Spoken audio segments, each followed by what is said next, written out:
ಬೆಳಗಾವಿಯ ಜನಪ್ರತಿನಿಧಿಗಳೇ ಅಧಿಕಾರಿಗಳೇ ಎಲ್ಲಿದ್ದೀರಾ ಅನ್ನುವಂತ ಪ್ರಶ್ನೆಯನ್ನ ನಿಮಗೆ ಅಲ್ಲಿನ ಜನರು ಕೂಡ ಮಾಡ್ತಾ ಇದ್ದಾರೆ. ಯಾಕೆ ಈ ಪ್ರಶ್ನೆಯನ್ನ ಮಾಡ್ತಾ ಇದ್ದಾರೆ ನೋಡ್ತಾ ಹೋಗೋಣ. ಈ ಪುಟ್ಟ ಮಕ್ಕಳ ಸಮಸ್ಯೆ ನಿಮಗೆ ಸ್ವಲ್ಪನೂ ಕೂಡ ಕಾಣ್ತಾ ಇಲ್ವಾ ಅನ್ನೋದು ಇಲ್ಲ ಅನುಮಾನ. ಈ ಪುಟಾಣಿಗಳು ಜೀವ ಕೈಯಲ್ಲಿ ಹಿಡಿದು ಶಾಲೆಗೆ ಹೋಗ್ಬೇಕಾ? ಹಾಗಾದ್ರೆ ನಿಮ್ಮ ಮಕ್ಕಳಿಗೆ ಹೀಗೆ ಆದ್ರೆ ಸುಮ್ಮನಿರ್ತೀರಾ ನೀವು? ಇಲ್ಲ ತಾನೆ.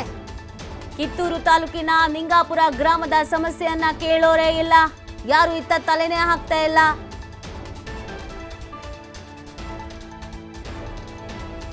ಇಲ್ಲಿ ಸಮಸ್ಯೆ ಇದೆ ಅಂತ ಗೊತ್ತಿದ್ರು ಕೂಡ ಅಧಿಕಾರಿಗಳು ಜನಪ್ರತಿನಿಧಿಗಳು ಇದ್ರ ಬಗ್ಗೆ ತುಟಿಕ್ ಪಿಟಿಕ್ ಅಂತಿಲ್ಲ. ಅಲ್ಲಿ ಪಾಪ ಮಕ್ಕಳು ಸ್ಕೂಲ್ಗೆ ಹೋಗೋಕ್ಕೆ ಕಷ್ಟಪಡ್ತಾ ಇದ್ದಾರೆ ನೋಡಿ. ಅದು ಯಾವ ಥರದ್ರಲ್ಲಿ ಅವ್ರು ಸ್ಕೂಲ್ಗೆ ಹೋಗ್ತಾ ಇದ್ದಾರೆ ಅಂತ, ಆ ಟೈರ್ನಲ್ಲಿ ಸ್ಕೂಲ್ಗೆ ಹೋಗ್ತಾ ಇದ್ದಾರೆ. ಇಂಥ ಹೈ ರಿಸ್ಕನ್ನು ತೆಗೆದುಕೊಂಡು ಯಾರು ಮಕ್ಕಳನ್ನ ಯಾರು ಸ್ಕೂಲಿಗೆ ಕಳಿಸ್ತಾರ್ರಿ? ಎಲ್ಲಾದರೂ ನೀರಿನ ಹರಿವು ಜಾಸ್ತಿ ಆಯಿತು, ನಮಗ್ರಾಚಾರ ಕೆಟ್ಟು ಅದೇನಾದರೂ ಮಕಾಡೆ ಮುಳುಗಿಬಿಡ್ತು ಅಂತಂದರೆ ಜೀವನೇ ಹೋಗಿಬಿಡುತ್ತೆ. ಯಾರು ಹೊಣೆ ಅದಕ್ಕೆ?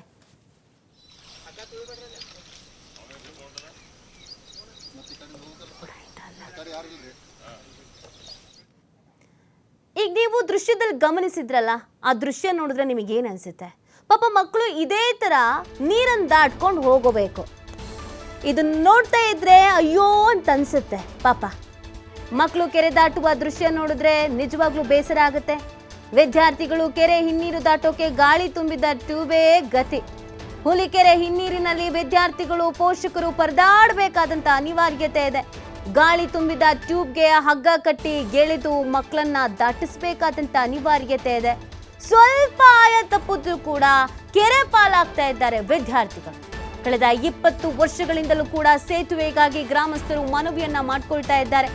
ಸೇತುವೆ ನಿರ್ಮಾಣಕ್ಕೆ ಎಷ್ಟೇ ಮನವಿ ಮಾಡಿದ್ರು ಕೂಡ ಡೋಂಟ್ ಕೇರ್ ಅಂತಿದ್ದಾರೆ ಅಧಿಕಾರಿಗಳು. ಮಕ್ಕಳು ಕೆರೆ ದಾಟುವ ದೃಶ್ಯ ನೋಡಿದ್ರೆ ಎದೆ ಜಲ್ ಅನ್ಸುತ್ತೆ. ಪಾಪ ಹೇಗೆ ಹೋಗ್ತಾರೆ ಆ ಮಕ್ಕಳು ಆ ಟ್ಯೂಬ್ನಲ್ಲಿ? ಯೋಚನೆ ಮಾಡಬೇಕಲ್ವಾ? ನಿಮ್ಮ ಮಕ್ಕಳನ್ನ ಹೀಗೆ ಕಳಿಸ್ಬಿಡ್ತೀರಾ? ಅಲ್ಲಿನ ಶಾಸಕರು, MP, ಹಾಗೇನೆ ಜನಪ್ರತಿನಿಧಿಗಳು ಅಂತ ಅನ್ನಿಸ್ಕೊಂಡವ್ರು ಇರ್ತಾರಲ್ಲ, ಗ್ರಾಮ ಪಂಚಾಯತಿಯವರು, ತಾಲೂಕ್ ಪಂಚಾಯತಿಯವರು ಎಲ್ಲ ಓಟ್ ಕೇಳಕ್ಕೆ ಬರ್ತೀರಾ ಅಲ್ವಾ? ಇದೇ ಥರ ನೀವು ಟ್ಯೂಬಲ್ಲಿ ಕುತ್ಕೊಂಡು ಬರ್ತೀರಾ ಓಟ್ ಕೇಳೋದಕ್ಕೆ? ಟ್ಯೂಬಲ್ಲಿ ಕುತ್ಕೊಂಡು ಬರ್ತೀರೇನ್ರಿ ಓಟ್ ಕೇಳೋದಕ್ಕೆ ಈ ಗ್ರಾಮಕ್ಕೆ? ಅಧಿಕಾರಿಗಳು ಅಂತಿದಾರಂತ, ಅದೇನು ಮಾಡ್ತಿದ್ದಾರೋ ಅಧಿಕಾರಿಗಳು ಗೊತ್ತಿಲ್ಲ. ನಿಮ್ಮ ಮಕ್ಕಳನ್ನ ನಿಮ್ಮದೇ ಸರ್ಕಾರ ಕೊಟ್ಟಿರುವಂತ ಜೀಪ್ನಲ್ಲಿ ಹತ್ತಿಸ್ ಕಳಿಸ್ತೀರಾ ಅಲ್ವಾ? ಕಂಡೋರ್ ಮಕ್ಕಳು ಅಂದ್ರೆ ಏನ್ರಿ ಅನ್ಕೊಂಡಿದ್ದೀರಾ? ಹೀಗೆ ಬರ್ಬೇಕಾ? ನಾಚಿಕೆ ಆಗಲ್ವಾ ಇಲ್ಲಿನ ಜನಪ್ರತಿನಿಧಿಗಳು ಅಂತ ಅನ್ನಿಸ್ಕೊಂಡವರಿಗೆ, ಅಧಿಕಾರಿಗಳಿಗೆ? ಈ ಥರದೊಂದು ಪರಿಸ್ಥಿತಿ ಇದೆ ಅಂತ ಅಂದ್ರೆ ಅಸಹ್ಯ ಅನ್ಸುತ್ತೆ. ಮಕ್ಕಳಿಗೆ ವಿದ್ಯಾಭ್ಯಾಸ ಮುಖ್ಯ, ಮೂಲಭೂತ ಸೌಕರ್ಯ, ಈ ಥರ ಎಲ್ಲ ಬಾಯಿ ಬಿಡ್ಕೊಳ್ಳೋದು ಯಾವ ಕಾರಣಕ್ಕೆ? ಅಲ್ಲೊಂದು 15 ಜನ ಮಕ್ಕಳು ಇದ್ರು ಅಂದ್ರೆ ಇಬ್ರಿಬ್ರನ್ನೇ ಹಿಂಗೆ ಪ್ರತಿನಿತ್ಯನೂ ರೋಡ್ ಕ್ರಾಸ್ ಮಾಡ್ಕೊಂಡು ಹೋಗೋ ತರ ನೀರನ್ನು ಕ್ರಾಸ್ ಮಾಡ್ಕೊಂಡು ಕರ್ಕೊಂಡು ಹೋಗ್ಬೇಕು. ಇದು ಯಾವ ಕರ್ಮಾರ್ರಿ ಅಲ್ಲಿನ ಜನಕ್ಕೆ? ಪಾಪ ಜಿಲ್ಲೆಯಲ್ಲಿ ವಿದ್ಯಾರ್ಥಿಗಳೇ ಒಂದು ಪ್ರಾಣವನ್ನ ಅಂಗೈಲಿಟ್ಕೊಂಡು ಬರುವಂತ ಒಂದು ಸನ್ನಿವೇಶ ಇರ್ತಕ್ಕಂಥದ್ದು. ಈ ಒಂದು ದೃಶ್ಯ ನೋಡಿದ್ರೆ ಎಂಥವ್ರು ಕೂಡ ಎದೆ ಜಲ್ ಅನ್ನುತ್ತೆ. ಇದು ಬೆಳಗಾವಿ ಜಿಲ್ಲೆ ಕಿತ್ತೂರು ತಾಲೂಕಿನ ಲಿಂಗಾಪುರ ಗ್ರಾಮದ ಒಂದು ದೃಶ್ಯವನ್ನು ನಿಮ್ಗೆ ತೋರಿಸ್ತಾ ಇದ್ದೀನಿ. ಇದು ಏನಂದ್ರೆ ಲಿಂಗಾಪುರ ಗ್ರಾಮದಲ್ಲಿ ಮಳೆಗಾಲ ಬಂದರೆ ಸಾಕು, ಧಾರವಾಡ ಜಿಲ್ಲೆಯಲ್ಲಿರ್ತಕ್ಕಂಥ ಅಂದ್ರೆ ಹುಲಿಕೆರೆ ಏನಿದೆ, ಹುಲಿಕೆರೆ ನೀರಿನ ಹಿನ್ನೀರೇನಿದೆ, ಹಿನ್ನೀರು ಈ ಒಂದು ಗ್ರಾಮದಲ್ಲಿ ಆವರಿಸಿಕೊಳ್ಳುತ್ತೆ. ಆ ಒಂದು ಈ ತೋಟದ ಮನೆಗಳಿರ್ತಕ್ಕಂಥ 25ಕ್ಕೂ ಅಧಿಕ ಕುಟುಂಬಗಳಿದ್ದಾವೆ. ನಾನು ತೋರಿಸ್ತಾ ಇದ್ದೀನಿ ಯಾವ ರೀತಿ ಒಂದು ವಿದ್ಯಾರ್ಥಿಗಳು ಪ್ರತಿನಿತ್ಯ ತಮ್ಮ ಪ್ರಾಣವನ್ನೇ ಒಂದು ಅಂಗೈಲಿ ಇಟ್ಕೊಂಡು ಬರುವಂಥ ದೃಶ್ಯಗಳು. ಅಂದರೆ ಆ ಭಾಗದಿಂದ ಈ ಭಾಗದವರೆಗೆ ಟೈರ್ನ ಟ್ಯೂಬ್ ಏನಿದೆ, ಆ ಟ್ಯೂಬನ್ನೇ ಇಲ್ಲಿ ಬೋಟನ್ನು ಮಾಡಿಕೊಂಡು ಅದರಲ್ಲಿ ಕುಳಿತು ವಿದ್ಯಾರ್ಥಿಗಳು ಈ ಒಂದು ದಡಕ್ಕೆ ಬರ್ತಿರ್ತಕ್ಕಂಥ ದೃಶ್ಯಗಳು ಕೂಡ ನಿಮ್ಗೆ ತೋರಿಸ್ತಾ ಇದ್ದೀನಿ. ಯಾವ ರೀತಿ ದೃಶ್ಯಗಳಿದಾವೆ ಅಂದರೆ ಎಂಥವ್ರ ಹೃದಯ ಕೂಡ ಇಲ್ಲಿ ಜಲ್ ಅನ್ನೋಂಥ ದೃಶ್ಯ ಅಂತ ಹೇಳ್ಬೋದು. ಇದು ಅಂದರೆ ಪ್ರಮುಖವಾಗಿ ಇದು ಮಳೆಗಾಲದ ಸಂದರ್ಭದಲ್ಲಿ ಈ ರೀತಿಯ ಸನ್ನಿವೇಶದಲ್ಲಿ ಇರ್ತಕ್ಕಂಥದ್ದು. ಇದರಿಂದ ಇದಕ್ಕೆ ಜಿಲ್ಲಾಡಳಿತ ಆಗಿರ್ಬೋದು, ತಾಲೂಕು ಆಡಳಿತ ಆಗಿರ್ಬೋದು, ಕಳೆದ 20 ವರ್ಷಗಳಿಂದ ಬೇಡಿಕೆ ಇಟ್ಟರು ಕೂಡ ಯಾರು ಕೂಡ ಇವರ ಸಮಸ್ಯೆಗೆ ಏನು ಸ್ಪಂದಿಸ್ತಾ ಇಲ್ಲ. ಪ್ರತಿನಿತ್ಯ ಒಂದು 25 ಜನ ಅಂದರೆ ಇಲ್ಲಿ 10 ರಿಂದ 15 ಜನ ಮಕ್ಕಳೇನಿದ್ದಾರೆ, ಮಕ್ಕಳು ಶಾಲೆಗೆ ಬರಬೇಕಾದ್ರೆ ಇದೇ ರೀತಿಯ ಈ ಒಂದು ಹರಸಾಹಸ ಮಾಡಬೇಕಾಗತ್ತೆ. ಶಾಲೆಗೆ ಬರುವಾಗ ಕೂಡ ಇದೇ ರೀತಿ ಬರಬೇಕು ಮತ್ತು ಹೋಗುವಾಗ ಕೂಡ ಇದೇ ರೀತಿ ಹೋಗಬೇಕು. ಮಳೆ ಇರಲಿ ಏನೇ ಇರಲಿ ಈ ರೀತಿಯ ಒಂದು ಪ್ರಾಣವನ್ನು ಕೈಲಿಟ್ಕೊಂಡೇ ಬರಬೇಕಾದಂಥ ಒಂದು ಸನ್ನಿವೇಶ ಇರ್ತಕ್ಕಂಥದ್ದು. ನಾನು ನಿಮ್ಗೆ ತೋರ್ತಾ ಇದ್ದೀನಿ ವಿದ್ಯಾರ್ಥಿ ಯಾವ ರೀತಿ ಒಂದು ಹಗ್ಗವನ್ನು ತನ್ನತ್ತ ಎಳೆಯುವ ಮೂಲಕ ಈ ದಡಕ್ಕೆ ಬರ್ತಿರ್ತಕ್ಕಂಥದ್ದು. ಅಂದರೆ ಎರಡೂ ಬದಿಯಲ್ಲಿ ಕೂಡ ಒಂದು ಹಗ್ಗವನ್ನು ಕಟ್ಟಿದ್ದಾರೆ. ಯಾವ ಬದಿ ಹೋಗಬೇಕು ಆ ಬದಿ ಹಗ್ಗವನ್ನು ಎಳೆದಾಗ ಈ ಕಡೆ ಒಂದು ವಿದ್ಯಾರ್ಥಿಗಳು ಬರ್ತಾರೆ ಅಂತ ಹೇಳ್ಬೋದು. ನಮ್ಮ ಜೊತೆ ಮಾತನಾಡೋದಕ್ಕೆ ಗ್ರಾಮಸ್ಥರು ಮಾತಾಡ್ಸೋಣ.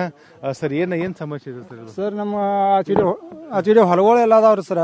20 ರಿಂದ 25 ಕುಟುಂಬ ಅದಾವ್ರಿ ಸರ್. ಆ ಕುಟುಂಬಗಳಿಗೆ ಹೋಗಾಕ ಬರಕ ಭಾಳ ತೊಂದರೆ ಆಗ್ತಾ ಇದಾವ್ರಿ ಸರ್. ಮತ್ತು ಶಾಲಿ ಹುಡುಗರು ಡೈಲಿ ಇದ್ರೊಳಗಿಂದ ದಾಟಿ ಬರ್ಬೇಕ್ರಿ ಸರ್. ಹಿಂಗಾಗಿ ಭಾಳ ತ್ರಾಸ ಆಗತಿ. ನಮ್ಗೊಂದು ಪೂಲ್ ಮಾಡಿ ಕೊಟ್ರ ಚಲೋ ಆಕತ್ರಿ ಸರ್. ದಾಟಿ ಬರಾಕದು ಭಾಳ ತೊಂದ್ರೆ ಆಕತ್ರಿ. ಅದಕ್ರಿ ಒಂದ್ ಬ್ರಿಡ್ಜ್ ಮಾಡಿಕೊಟ್ರಿ ಚಲೋ ಆಕತ್ರಿ. ಈಗ ಈ ಕಡೆಯಿಂದ ಯಾವ್ದು ಅಧಿಕಾರಿಗಳು ಇದನ್ನ ಬಂದ್ ನೋಡಿಲ್ರಿ. ಈಗ ಇದನ್ನ ಬಂದ್ ನೋಡಿ ಒಂದ್ ಬ್ರಿಡ್ಜ್ ಮಾಡಿಕೊಟ್ರೆ ಭಾಳ ಚಲೋ ಆಕತ್ರಿ. ಈಗ ಹಿಂಗ ಬರುವಾಗ ಶಾಲಿ ಹುಡುಗರು ಅನಾಹುತ ಅದು ಆದ್ರೆ ಭಾಳ ಕಷ್ಟ ಆಕತಿ ಅಂತ ಇದೊಂದು ಬ್ರಿಡ್ಜ್ ಮಾಡಿಕೊಡ್ರಿ. ವಿದ್ಯಾರ್ಥಿಗಳು ಒಂದು ಜಿಲ್ಲಾಡಳಿತ ಸರ್ಕಾರಕ್ಕೆ ಮನವಿ ಮಾಡ್ಕೊಳ್ತಾ ಇದ್ದಾರೆ. ಪ್ರತಿ ವರ್ಷ ಮಳೆಗಾಲದ ಸಂದರ್ಭದಲ್ಲಿ ಒಂದು ಹುಲಿಕೆರೆ ಈಗ ಏನು ಭರ್ತಿ ಆಗುತ್ತೆ, ಆಗ ಈ ಒಂದು ಕೆರೆ ಹಿನ್ನೀರೇನಿದೆ ನಮ್ಮ ಗ್ರಾಮವನ್ನು ಆವರಿಸಿಕೊಳ್ಳುತ್ತೆ. ಇದರಿಂದ ನಮ್ಮಲ್ಲಿ ಇರ್ತಕ್ಕಂಥ 25 ರಿಂದ 30 ಜನರ ಇರ್ತಕ್ಕಂಥ ಅಲ್ಲಿ ತೋಟದ ಮನೆಗಳಿದಾವೆ, ಅಲ್ಲಿ ಇರ್ತಕ್ಕಂಥ ಜನರು ಪರದಾಡುವಂಥ ಪರಿಸ್ಥಿತಿ ಇರ್ತಕ್ಕಂಥದ್ದು. ಮತ್ತು ಪ್ರತಿನಿತ್ಯ ಏನು ದೈನಂದಿನ ಕಾರ್ಯಗಳು ಬರಬೇಕಂದ್ರೆ ಇದೇ ರೀತಿ ಟೈರ್ ಟ್ಯೂಬ್ ಮೇಲೆ ಕುಳಿತುಕೊಂಡು ಬರಬೇಕಾದಂಥ ಪರಿಸ್ಥಿತಿ ಇರ್ತಕ್ಕಂಥದ್ದು. ಹೀಗಾಗಿ ಜಿಲ್ಲಾಡಳಿತ ಇಲ್ಲೊಂದು ಏನು ಸೇತುವೆ ಕಟ್ಟಿಕೊಡುವ ಮೂಲಕ ನಮಗೆ ಅನುಕೂಲ ಮಾಡಿಕೊಡ್ಬೇಕು ಅನ್ನೋಂಥ ಒಂದು ಮನವಿಯನ್ನು ಮಾಡ್ಕೊತಾ ಇದ್ದಾರೆ. ಕ್ಯಾಮ್ರಾಮನ್ ರವಿ ಜೊತೆ ಶ್ರೀಧರ್ ಕೊಟ್ಟಾರಸ್ತಿ, TV5 ಬೆಳಗಾವಿ. ಎಸ್ ನೋಡಿ, ಇದು ಬೆಳಗಾವಿಯ ಹುಲಿಕೆರೆಯ ಪರಿಸ್ಥಿತಿ. ಪಾಪ ಅಲ್ಲಿನ ಮಕ್ಕಳು ಕೆಲವರು ಅವರೇ ಹೋಗ್ತಾ ಇದ್ದಾರೆ, ಇನ್ನು ಕೆಲವ್ರನ್ನ ಕರ್ಕೊಂಡು ಹೋಗ್ಬಿಡ್ಬೇಕು. ಬೆಳಗಾವಿಯಲ್ಲಿ ಎಂತೆಂಥ ನಾಯಕರುಗಳಿದ್ದಾರೆ, ಎಂತೆಂಥ ಜನಪ್ರತಿನಿಧಿಗಳಿದ್ದಾರೆ. ಅಲ್ಲಿ ಮಕ್ಕಳು ಮತ್ತು ಮಹಿಳಾ ಕಲ್ಯಾಣ ಇಲಾಖೆ ಸಚಿವರಿಂದ ಹಿಡಿದು ಪ್ರತಿ ಒಬ್ಬರನ್ನು ಕೂಡ ಇದ್ದಾರೆ. ಘಟಾನುಘಟಿಗಳು ಅಂತ ತೊಡೆ ತಟ್ಟು ನಿಂತ್ಕೊಳ್ತೀರಾ ಎಲೆಕ್ಷನ್ ಸಂದರ್ಭದಲ್ಲಿ. ಏನ್ರಿ ಮಾಡ್ತಾ ಇರ್ತೀರಾ? ನಿಮ್ಗಳ ಗಮನಕ್ಕೆ ಇದು ಬರೋದೇ ಇಲ್ವಾ? ನಿಮ್ಗಳ ಗಮನಕ್ಕೆ ನಿಮ್ಮ ಗ್ರಾಮದ್ದು ಅಥವಾ ನಿಮ್ಮ ಅಕ್ಕಪಕ್ಕ ಊರಿಂದು ವಿಚಾರಗಳು ಬರಲ್ಲ ಅಂದರೆ ನೀವು ಅಲ್ಲಿ ಇರಲ್ಲ ಅಂತ ಅರ್ಥ, ಅಥವಾ ನಿಮಗೆ ಆ ಊರಿನ ಬಗ್ಗೆ ಕಾಳಜಿ ಇಲ್ಲ ಅಂತ ಅರ್ಥ. ಒಂದು ಸೇತುವೆ ನಿರ್ಮಿಸ್ಕೊಡೋದಕ್ಕೆ ಇಷ್ಟು ಆಟ ಆಡಿಸೋದು ಅಂತ ಅಂದರೆ ಜನಪ್ರತಿನಿಧಿಗಳು ಅಂತ ಅನ್ನಿಸ್ಕೊಂಡವರು ಅಧಿಕಾರಿಗಳು ಏನ್ರಿ ಮಾಡ್ತಾ ಇರ್ತೀರಾ? ನಿಮ್ಮ ಕೆಲಸ ಏನಿರುತ್ತೆ? ಈ ಗ್ರಾಮದಲ್ಲಿ ಇಂಥ ಸಮಸ್ಯೆ ಇದೆ, ಇಲ್ಲಿ ಇಷ್ಟು ಮಕ್ಕಳಿದ್ದಾರೆ, ಇವರು ಸ್ಕೂಲಿಗೆ ಹೋಗ್ತಾರೆ, ಮಳೆಗಾಲದ ಸಂದರ್ಭದಲ್ಲಿ ಸಮಸ್ಯೆ ಎದುರಿಸ್ತಾರೆ ಅನ್ನೋದನ್ನ ನಿಮ್ಮ ಜನಪ್ರತಿನಿಧಿಗಳು ಅಂತ ಅನ್ನಿಸ್ಕೊಂಡವ್ರು ಗಮನಕ್ಕೆ ತಂದು ಅದಕ್ಕೆ ದುಡ್ಡು ಸ್ಯಾಂಕ್ಷನ್ ಮಾಡಿಸ್ಕೊಂಡು ಹೋಗಿ ಅದಕ್ಕೆ ಒಂದು ಸೇತುವೆಯನ್ನು ನಿರ್ಮಿಸುವಂಥ ಕೆಲಸವನ್ನ ಮಾಡಬೇಕು ಅಲ್ವಾ? ಆ ಥರ ಯಾರು ಇಲ್ವೇ ಇಲ್ವಾ? ಈಗ ಜನಪ್ರತಿನಿಧಿಗಳು ಇಲ್ವಾ? ಅಧಿಕಾರಿಗಳು ಇಲ್ವಾ? ಏನು ಎಲ್ಲ ರಾಜೀನಾಮೆ ಕೊಟ್ಬಿಟ್ಟು ಮನೇಲಿ ಕೂತಿದ್ದೀರಾ? ಅಥವಾ ಎಲ್ಲ ಟ್ರಾನ್ಸ್ಫರ್ ಆಗಿಬಿಟ್ಟು ಬೇರೆ ದೇಶಕ್ಕೆ ಏನಾದರೂ ಹೋಗ್ಬಿಟ್ಟಿದ್ದೀರಾ? ಪಾಪ ಈ ಸಣ್ಣ ಸಣ್ಣ ಮಕ್ಕಳುಗಳು ಈ ಥರ ನೀರಲ್ಲಿ ದಾಟ್ಕೊಂಡು ಹೋಗ್ತಾರೆ ಅಂದರೆ ಏನಾದರೂ ಹೆಚ್ಚು ಕಮ್ಮಿ ಆಯಿತು ಅಂತ ಅಂದರೆ ಯಾರ್ರೀ ಹೊಣೆ? ಅದಕ್ಕೆ ಯಾರು ಹೊಣೆ ಹೊತ್ಕೊಳ್ತೀರಾ? ನಾನು ಹೊತ್ಕೊಳ್ತೀನಿ ಅಂತ ಅನ್ನೋರು ಯಾರು ಇದ್ದರೆ ಅದನ್ನ ಮುಂದೆ ಬಂದು ನಿಂತ್ಕೊಂಡು ಹೇಳಿ. ಸ್ಕೂಲ್ಗೂ ಹೋಗಬೇಕು. ನಿಮ್ಮ ಈ ರೀತಿಯಾದಂಥ ಸೋಂಬೇರಿತನದಿಂದ ಸ್ಕೂಲಿಗೆ ಹೋಗದೆ ವಿದ್ಯಾಭ್ಯಾಸ ಇಲ್ಲದೇನೆ ಮಕ್ಕಳು ಇರೋಕ್ಕಾಗತ್ತೇನ್ರಿ? ಪೋಷಕರುಗಳಿಗೆ ಆಸೆ ಇರೋದಿಲ್ವಾ ನಮ್ಮ ಮಕ್ಕಳನ್ನ ಚೆನ್ನಾಗಿ ಓದಿಸ್ಬೇಕು ಅಂತ?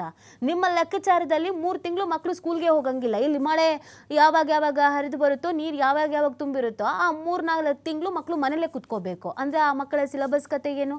ಯಾರು ಪಾಠ ಮಾಡ್ತಾರೆ? ನೀವ್ಯಾರಾದ್ರೂ ಬಂದು ಎಕ್ಸ್ಟ್ರಾ ಕ್ಲಾಸಸ್ ತಗೊಂಡು ಪಾಠ ಮಾಡ್ತೀರಾ ಈ ಮಕ್ಕಳಿಗೆ? ಇಲ್ಲ ಅಲ್ಲ, ಆಗಲ್ಲ ಅಲ್ವಾ? ಸಾಧ್ಯ ಇಲ್ಲ ಅಲ್ವಾ? ನಾಚಿಕೆ ಆಗ್ಬೇಕಾರಿನ ಜನಪ್ರತಿನಿಧಿಗಳಿಗೆ. ಪಾಪ ಪ್ರತಿನಿತ್ಯ ಇದೇ ಥರ ನೀರು ದಾಟ್ಕೊಂಡು ಹೋಗಬೇಕು ಅಂತ ಹೇಳಿದ್ರೆ ಆ ಮಕ್ಕಳಾದರೂ ಎಷ್ಟು ಭಯದಲ್ಲಿ ಹೋಗ್ತಾರೆ, ಅವರ ಪೇರೆಂಟ್ಸ್ ಆದರೂ ಎಷ್ಟು ಭಯದಲ್ಲಿ ಇರ್ತಾರೆ. ಇನ್ನೇನ್ರಿ ಅಭಿವೃದ್ಧಿ? ಇನ್ನು ಯಾವ ಸೀಮೆ ಅಭಿವೃದ್ಧಿ ಅಂತ ಕರಿಬೇಕು? ಯಾವುದನ್ನ ಅಭಿವೃದ್ಧಿ ಅಂತ ಕರಿಬೇಕು? ನೋಡಿ ಎಂಥ ಪರಿಸ್ಥಿತಿ ಇದೆ ಇಲ್ಲಿ ಅಂತ. ಒಂದಿಬ್ಬರಿಬ್ಬರನ್ನ ಬಿಟ್ಟು ಬಂದು ಮತ್ತೆ ಇಲ್ಲಿ ಕಾಯ್ಕೊಂಡು ನಿಂತ್ಕೋಬೇಕು. ಎಸ್, ಮೊಹಮ್ಮದ್ ರೋಷನ್ ಅವರು ಬೆಳಗಾವಿಯ DC ನಮ್ಮ ಜೊತೆ ಫೋನ್ ಸಂಪರ್ಕದಲ್ಲಿದ್ದಾರೆ. ಸರ್ ನಮಸ್ತೆ. ನಮಸ್ತೆ ಮೇಡಮ್. ಸರ್, ಈ ಬೆಳಗಾವಿ ಹುಲಿಕೆರೆ ಈ ಊರಿನ ಬಗ್ಗೆ ನಿಮ್ಮ ಗಮನಕ್ಕೆ ಏನಾದರೂ ಬಂದಿದೆಯಾ? ಅಂದರೆ ಅಲ್ಲಿ ಸೇತುವೆ ಎಲ್ಲ, ಮಕ್ಕಳು ದಿನ ಟ್ಯೂಬಲ್ಲಿ ಅಲ್ಲಿ ನೀರು ಕ್ರಾಸ್ ಮಾಡ್ಕೊಂಡು ಸ್ಕೂಲ್ಗೆ ಹೋಗ್ತಿದ್ದಾರೆ ಅನ್ನೋದು ನಿಮ್ಮ ಗಮನಕ್ಕೆ ಏನಾದರೂ ಬಂದಿದೆಯಾ ಸರ್? ಈಗ ತಾನೇ ನನ್ನ ಗಮನಕ್ಕೆ ಬಂದಿದೆ. ಈಗಾಗಲೇ ಸತತವಾಗಿ ಒಂದು 20 ದಿವಸದಿಂದ ಏನ್ ಮಳೆ ಆಗ್ತಾ ಇದೆ, ಎಲ್ಲಾ ಶಾಲೆಗಳಿಗೆ, ಅಂಗನವಾಡಿಗಳಿಗೆ ನಾವು ರಜೆ ಘೋಷಣೆ ಮಾಡಿದೀವಿ. ಅದಲ್ಲದೆ ಎಲ್ಲಾ ಕಡೆ ಬೆಳಗಾವಿ ಜಿಲ್ಲೆಯಲ್ಲಿ ಸರಿಸುಮಾರು 36 ಬೋಟ್ಗಳನ್ನು ನಾವು ಸಿದ್ಧ ಮಾಡಿಕೊಂಡು ಎಲ್ಲಾ ಗ್ರಾಮಗಳಲ್ಲಿ ನಾವು ಆಲ್ರೆಡಿ ಸ್ಟೇಷನ್ ಮಾಡಿ ಇಟ್ಟಿದೀವಿ. ಅದಕ್ಕೆ ಚಾಲಕರು ಎಲ್ಲರೂ ಇದ್ದಾರೆ. ಹೀಗೇನಾದ್ರು ಮಾಡ್ತಾ ಇದ್ದಾರೆ ಅಂದ್ರೆ ನಾವು ಪ್ರತಿ ನದಿನಲ್ಲಿ, ಕೆರೆನಲ್ಲಿ ಯಾವುದೇ ರೀತಿಯ ಈಜೋದು, ಫಿಶಿಂಗ್ ಮಾಡೋದು ಎಲ್ಲ ಪ್ರೊಹಿಬಿಟರಿ ಆರ್ಡರ್ ಇಶ್ಯೂ ಮಾಡಿದೀವಿ. ಯಾರು ಹಂಗ್ ಮಾಡ್ಲಿಕ್ಕೆ ಆಕ್ಚುಲಿ ಆಗಬಾರ್ದು. ಇದಾಗಿದೆ ಅಂದ್ರೆ ನಾನು ಸ್ಟ್ರಿಕ್ಟ್ ಆಕ್ಷನ್ ತಗೊಳ್ತೀನಿ. ಸರ್ ಅಂದರೆ ನೀವು ಹೇಳ್ತಾ ಇದ್ರಿ ಸ್ಕೂಲು ಕಾಲೇಜಿಗೆಲ್ಲ ರಜೆ ಇದೆ ಅಂತ, ಫೈನ್.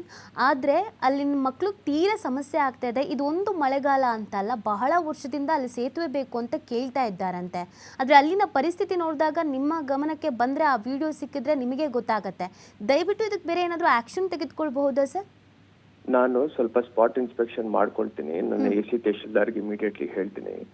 ಅಲ್ಲಿಂದ ನಾನು ಸರ್ಕಾರ ಮಟ್ಟದಲ್ಲಿ ಏನು ಅದಕ್ಕೆ ಪರಿಹಾರ ಹುಡುಕ್ಬೇಕೋ ಡಿಸ್ಕಸ್ ಮಾಡಿಕೊಂಡು ಖಂಡಿತವಾಗಿ ನಾವು ಜನರಿಗೋಸ್ಕರ ಕೆಲಸ ಮಾಡ್ತೀವಿ. Okay sir, thank you sir TV5 ಜೊತೆಗೆ ಮಾತನಾಡಿದ್ದಕ್ಕೆ. ಅಲ್ಲಿನ DC ಮೊಹಮ್ಮದ್ ರೋಷನ್ ಅವರು, ನಾನು ಅದ್ರ ಬಗ್ಗೆ ಗಮನ ಹರಿಸ್ತೀನಿ, ಅಲ್ಲಿನ ಸ್ಥಳಕ್ಕೆ ಹೋಗಿ ಸ್ಥಳ ವೀಕ್ಷಣೆಯನ್ನು ಮಾಡ್ತೀನಿ ಮತ್ತು ಸರ್ಕಾರದ ಜೊತೆಗೆ ಮಾತುಕತೆಯನ್ನು ಮಾಡ್ತೀನಿ ಅನ್ನುವಂಥ ಭರವಸೆಯನ್ನು ಕೊಟ್ಟಿದ್ದಾರೆ. ನೋಡೋಣ ಇನ್ನು 2-3 ದಿನದಲ್ಲಿ ಏನು ಪ್ರಯತ್ನ ಆಗುತ್ತೆ ಅನ್ನೋದನ್ನ ನೋಡೋಣ. ಈಗ ಆಲ್ರೆಡಿ ಅವ್ರು ಹೇಳಿದ ಹಾಗೆಯೇ ನಾವು ಬೋಟ್ನ ವ್ಯವಸ್ಥೆಯನ್ನು ಕೂಡ ಮಾಡಿದ್ದೀವಿ, ಸದ್ಯಕ್ಕೆ ಶಾಲಾ ಕಾಲೇಜಿಗೆ ರಜೆ ಕೊಟ್ಟಿದ್ದೀವಿ ಅನ್ನೋದನ್ನ ಹೇಳ್ತಾ ಇದ್ರು. ಮುಂದಿನ ದಿನದಲ್ಲಿ ಏನಾಗುತ್ತೆ ಅನ್ನೋದನ್ನ ನೋಡೋಣ.